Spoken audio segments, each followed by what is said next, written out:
All right, Nick, let's talk about the Las Vegas Raiders. Everyone has been talking about the Raiders. Everyone has been talking about who are the Raiders going to get at the quarterback position, because that is still the biggest position of need, to get someone to at least come into camp and battle with Minshew and O'Connell.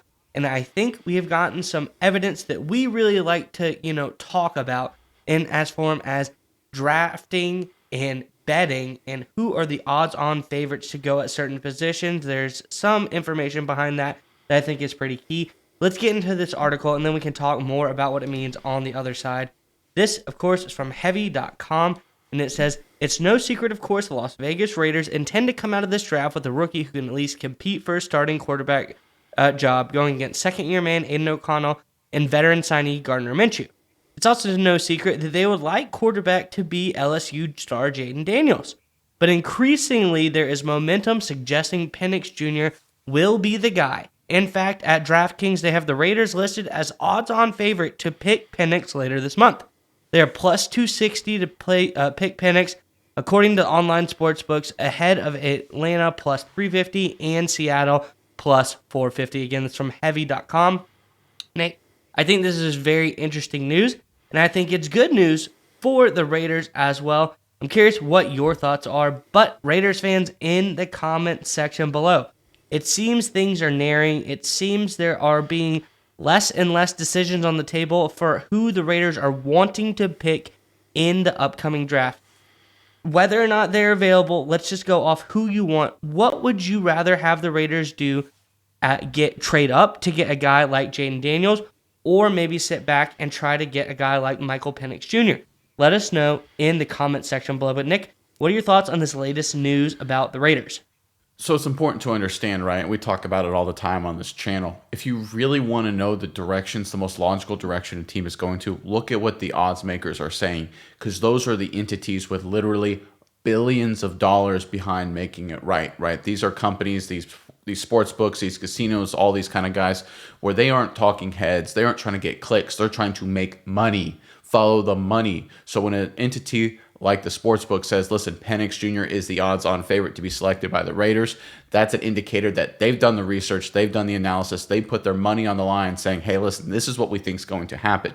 And look, I think it actually kind of makes sense, because if you kind of dig between the weeds here and do some research on Penix Jr., kind of going back over the past couple weeks, he looks like maybe a potentially even better prospect than people are giving him credit for. So this is according to Albert Breer. He posted this on X a few days ago. He said, one interesting thing I've picked up on making calls this week, coaches seem to be higher than scouts on Washington quarterback Michael Penix. In general, here's the crazy part. Some have him ahead of the presumed top guys, excluding Caleb Williams. So there's a lot of coaches that actually have Penix Jr. ahead of guys like Drake May, ahead of guys like Jaden Daniels. And then you go down further looking into the analytics, and this is according to PFF. The best PFF grade in college football when it comes to moving beyond their first read at the quarterback position, Caleb Williams, number 1, 90.6. Number 2, Michael Penix Jr. with an 86.2, right? It is one of these things where if you look between read between the lines, really dig into the weeds, everyone has fallen in love with Jaden Daniels. I think rightly so. I'm a big Jaden Daniels guy.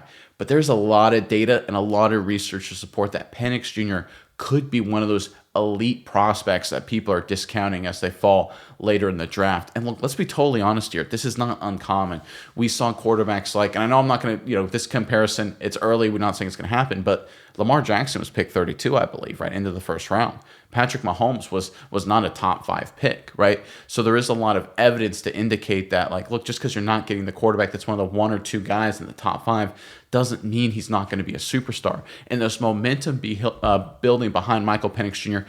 could work out to the Raiders' benefit if and likely when he falls to them in the middle of the first round. The Raiders could also, if he falls much farther, they could also maybe go first round and get whatever they want there at their current slot, and then trade up from their second round pick back into the first round to get Penix Jr., a la the Chiefs with Patrick Mahomes a number of years ago. So I love the fact that Penix Jr. is kind of basically at this point, the smart money is saying he's going to the Raiders most likely, because I think he could potentially be the steal of the 2024 draft. Yeah, Nick, and I really want to touch on something you talked about, the most important part, about what the odds makers are doing. And for those people who aren't familiar with gambling and don't know what, plus 260 means, that means basically if you bet $10 on them to draft Penix, you would only get $26 back off of that $10 bet. So you get $26 back, making a profit of $16 there.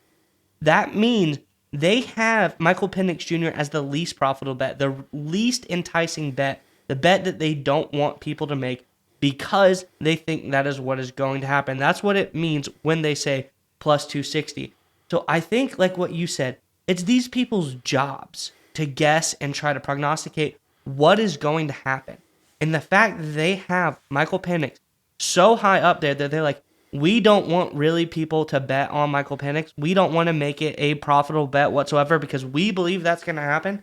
I think that holds a lot of weight because they take in factors of everything. What they hear from one team, what they hear from another team, what they hear about the personal lives of these players, who's going to look at them, who's not going to look at them. All of these factors are taken into account. And the fact that the sports books have him so highly rated going to a team like the Raiders, it makes me feel like this is a guy that's going. It's like you said, it's not bad to get a guy in the later rounds. It's usually better. You're more likely, but I think really you're only more likely to hit on quarterbacks in the top 5 picks because so many are picked in those first 5 picks. So many people are desperate. But it's like you said, there has been success in the later of the mid to late first round with getting quarterbacks when teams know what they are getting and they have a good plan as to what they're going to do. And I think the Raiders have just that. And I think that is exactly why he is such low odds now for someone to bet on him. And I think that's a sign that he's possibly going to go to the Raiders.